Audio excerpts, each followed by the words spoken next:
I suppose of all the series I've done, in a strange way, All Creatures Great and Small I'm most recognised for, but it does fall into kind of different categories.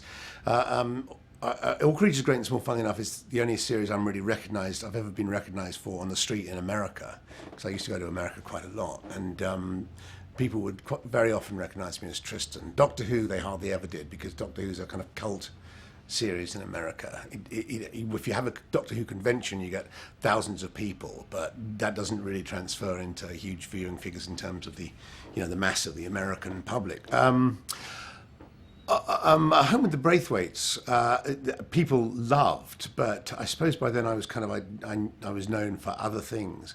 Quite often, usually it's Tristan from All Creatures Great and Small. People calling out things like, would you have a look at my dog? It's a bit ill. If it's Doctor Who, it's Where's Your TARDIS? So it's Last Detective, people just like it. So people come up and talk to you about it and say how much they like the series.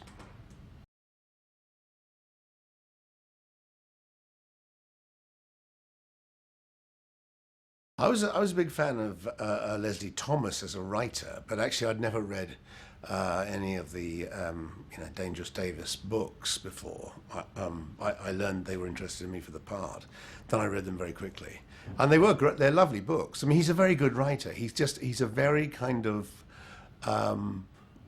you kind of sympathize, you empathize with him. He's a very basic, kind of straightforward writer, and you start reading his books, and you sort of understand. If you're the common man, I like to think I'm the common man. You kind of identify with the way he writes. Oddly enough, in much the same way as you do with James Herriot, I found it's a similar kind of, it's like he's speaking directly to the ordinary person. And of course, Virgin Soldiers I loved, because it was a bit rude. That was when I was like a teenager. But I'd not really come across, I'd sort of missed out. They were certainly out there when I was younger, but I kind of missed them when the first time around. And so I read all the ones that were written, and there were not that many. The moment that I heard they were making a series and were thinking of me.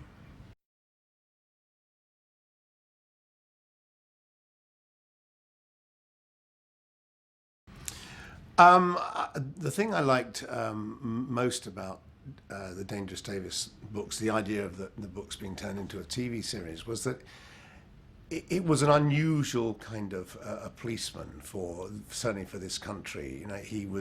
He wasn't a super sleuth. He didn't have the drawing room scene where you have the big denouement at the end, where he picks the kind of the killer out of a nice drawing room full of middle class people.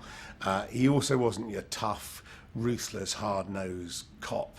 And we seem to kind of swing between those two. He was just an ordinary, good policeman that wanted to do his job well.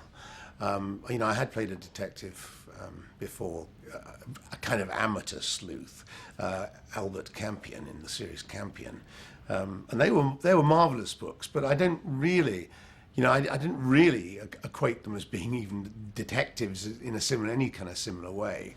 Albert Campion was a kind of amateur man about town, very sort of gentleman sleuth with a kind of very murky past, and a sort of manservant who tagged along. You couldn't have a more different character than Dangerous Davis, the Last Detective, because he just really was at the bottom of the heap, whereas Campion was way up there, but it wasn't his job.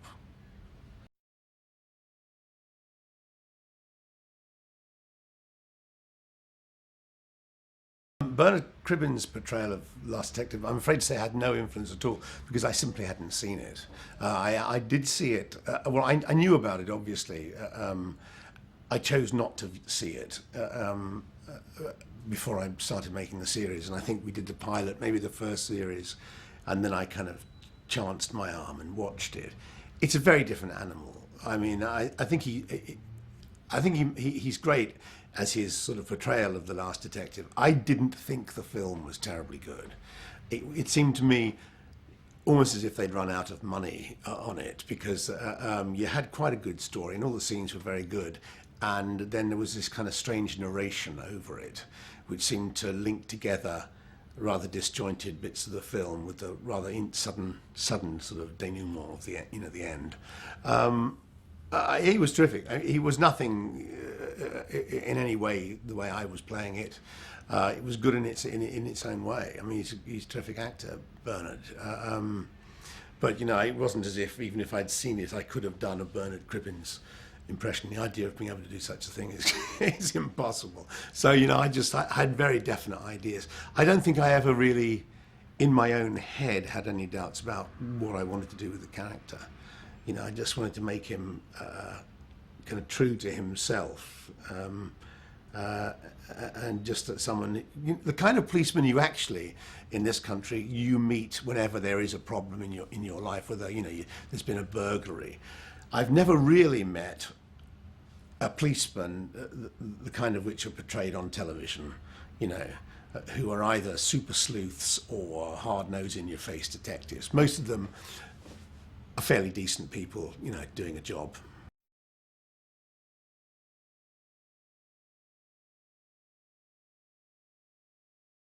Well, I think we started out realizing that there were two possibilities in the way we were going to do it. We either had to do it as a period piece, because the book's, I think, originally written in the 60s, or we updated it.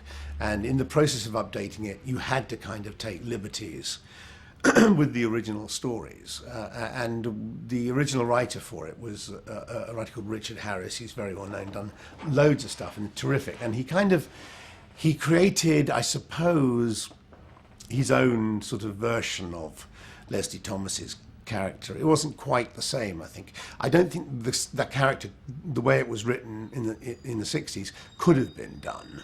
There were things that had to be changed simply because times change, things that were politically correct then become very, unpolitically correct. So he was really, in a way, with Leslie Thomas's full backing, kind of was creator of this new version of The Last Detective. Leslie Thomas was, very, very pleased by what Richard Harris did with it. But so there was no real dividing line. I suppose a bigger dividing line was when Richard Harris himself stopped writing them, which I think was also about the second series. He did a couple of original stories, and then he was, he's getting on now. He wanted to take it easy, and he didn't like being pressured by deadlines. So then it was handed out to other writers, and I suppose if there was a worrying time, it was that.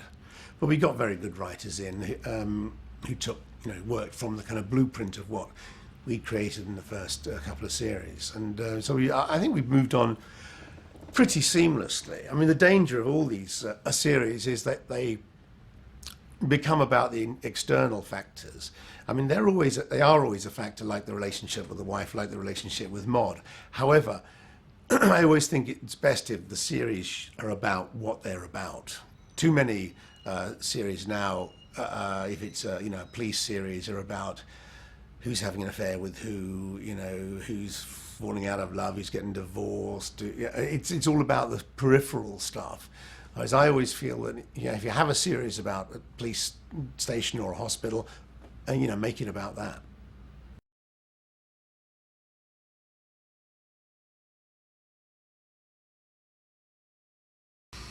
Well, the biggest problem playing the part of Davis is really managing to make it an upbeat, a positive series in the face when you're dealing with a character who is being rejected, overlooked for promotion, rejected by his colleagues, and really given the worst cases imaginable.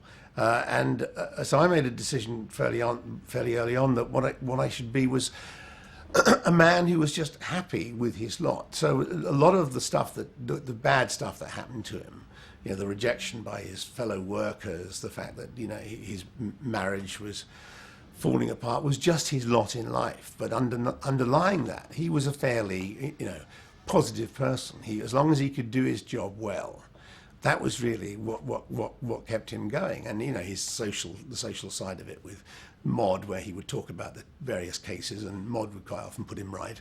So it's really about keeping the man's dignity and the positive approach while going along with the idea of the series as being, you know, the last detective. He's called the last detective because his boss in the first episode says to him, "You're the last detective I'll ever turn to with a decent case," because he's basically found out that you know, the killer is not the person the police want it to be, without giving the game away.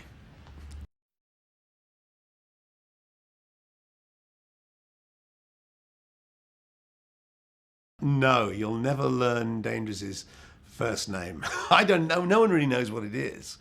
We don't actually even know. Well, I think there is a clue. I think he does mention it once, but we never even find out what the dog's name is.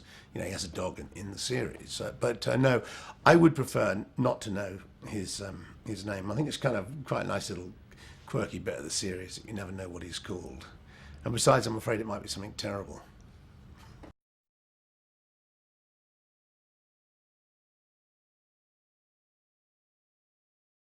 I really like working with Sean Hughes.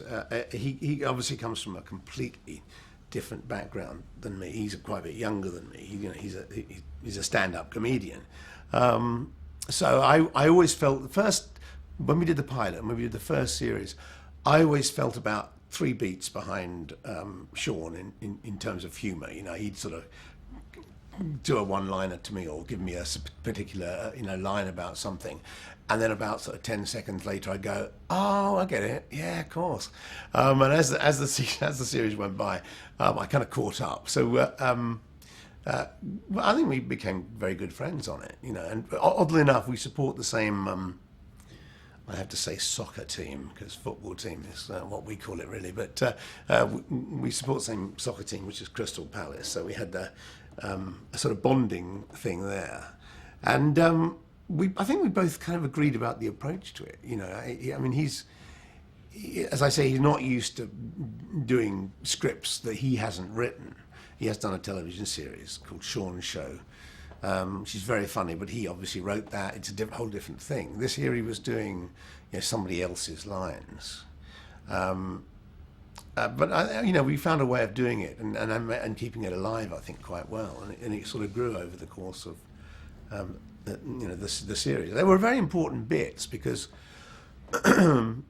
it was a very important part of the series was that although it was a straight drama, it's not a comedy drama in the sense that, you know, he's not a stupid detective who, you know, falls over things, and but the lightness of you know, what lifts the dark moments is this sort of relationship with Maud, where, as I say, he would discuss the case almost invariably.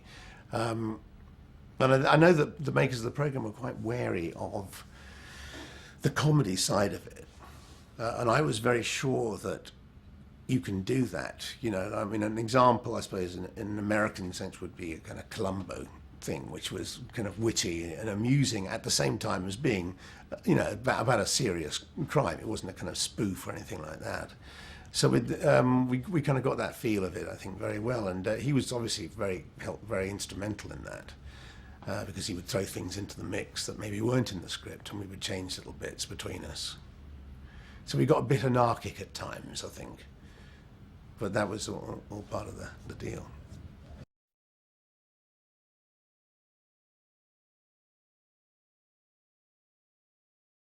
I don't really have any funny anecdotes about Sean, except there was a kind of running thing that he would get off with the most extraordinarily beautiful girls. And so they would get these, you know, either it would be an actress because she would have a bit of a part in one of the stories, or it would be an extra who they got a very glamorous extra in. And there would always be a bit where he sort of, I think he stands no chance, and then he would go up and sort of chat them up. And he does come up with the most brilliant chat up lines.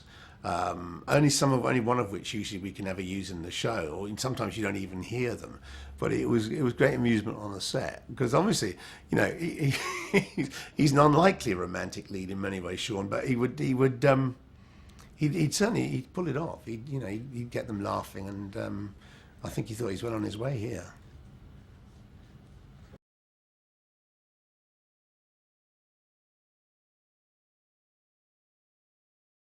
How far ahead we know the actual content of the story really depends on how far ahead the writer is in writing the script, and that used to vary quite a lot, I think.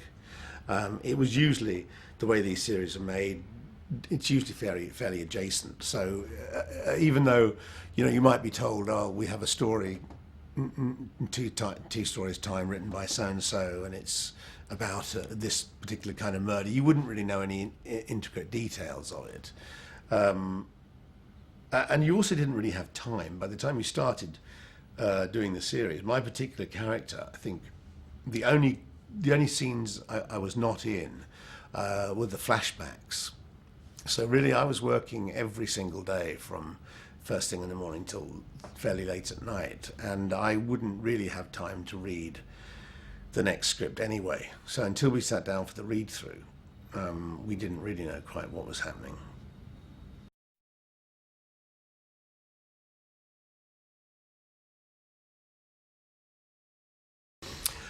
Yes, I did way back. I can't even remember the year that I made a guest appearance in Magnum PI. Sadly for me, it was I think probably the only Magnum PI that was not made in Hawaii. It was, I think Universal that made it were, I think the pound dollar was virtually $1 to the pound at that time, so it was very cheap for them to come here. And as a kind of, I think it was a season opener, I can't remember, they decided to bring the entire cast over to England to do a story of about another property that the boss, I don't know, can't remember his name now, has, and they hired Leeds Castle in Kent, which is this fantastic castle, Leeds Castle, where they've had sort of major international summits, and they just hired the entire thing, and we all stayed in the castle. And all the American cast wanted to buy it and take it home with them. I think they were all very, very nice. They're very, very pleased to be here. Tom Selleck was terrific, but there are very major differences. I mean, the way just the filming process was that we'd come in for a rehearsal. And we'd sort of block it through, get our positions right, and then they'd just tell us to go away. And then what would happen would Tom Selleck would go off with his personal assistant, John Hillerman would go off with his personal assistant, and they would go through the lines with their respective personal assistants, and I'd just be standing there going, well, I've got no one to go through the lines with. And then the next time you did it was when you shot it. Unlike over here, where the actor would be brought back for at least a couple of rehearsals before the camera turned over. I mean, I have had stand-ins on things, but not very often. Quite often, you're there, and which is quite good because you do. It's the only rehearsal you get for something. Also, I couldn't understand. This is quite interesting. I couldn't understand why the director would do a shot.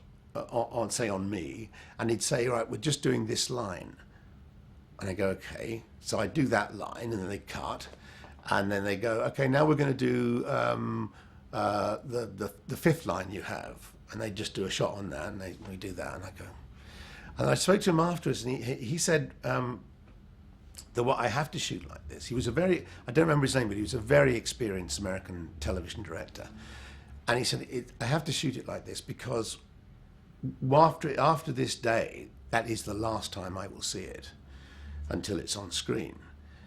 So the only control I have over how to edit it is only give them what I want them to cut together. So it was like a jigsaw puzzle. They didn't have any options. The editors or whoever it was oversaw the editing and the final show. Had no other options. It's not like over here if you're doing a series, Last Detective. You film a close-up on me from the beginning of the scene to the end of the scene. You shoot the wide shot, you shoot the two-shot, quite often for the whole scene. So then when the director comes to edit, he has many, many options. Well, the director is not editing it in American television, at least certainly not in this case. And so he would just send them back this tiny little segments of film. So the only way they could put it together was the way he wanted it. That's quite an interesting thing, and I know I've since met another couple of English directors who've gone over there and found the same thing, that really They are shown. This particular director I know went over to America to do an episode or something, and was shown the locations where the thing would be shot, and was basically told virtually, how he would be doing it. Whereas over here, the director sits down with the production 4 weeks, 5 weeks before he starts shooting, and just sits down and arranges everything with his first. So there are kind of major differences. They're very, very quick and efficient. Slightly more formulaic, at least then. I think maybe it's changed now. There would very much be the wide shot, two-shot, close up, and that would be very much the way it was put together. But, we had a fantastic time. All the English actors who were on it we're staying in a castle. Fantastic.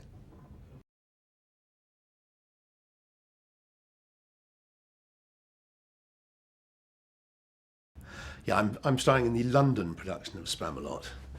I believe there's one I know there's one on Broadway. I think there's one at the moment in Las Vegas. There's one opening in Australia. But of course, we're the best. It's great fun. It's not the first musical I've done. I was in Chicago about 7 or 8 years ago. I'm not really a musical theatre person. I think Chicago was great. It was a cameo performance. I came in, did one song, had a few scenes. That was great. This, I am the sort of star of the show. It's about the only musical I could ever star in my life. Because although I'm on the stage most of the time, I really don't bear the brunt of the singing and the dancing. Everyone else does that. I'm just the king, and I gallop on and off. It's great, enormous fun to do. I've been a Monty Python fan for years and years, so this is the closest I'll ever come to being in Monty Python. And this is, Spamalot's sort of based on the Holy Grail, Monty Python and the Holy Grail.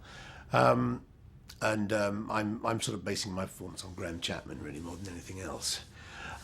In the future, I don't know. They want me to extend in this. I hope we can arrange that. Then I thought, I'm enjoying it so much at the moment that I could envisage just touring the world, going from production to production. It'd be quite a cool thing to do. I don't know yet about anything else. There's nothing on the cards. There are possibilities for various things. But at the moment, this is great. I haven't done theatre for about 5 years, and it's good to come back to it, albeit in a very silly form, and do this for a while.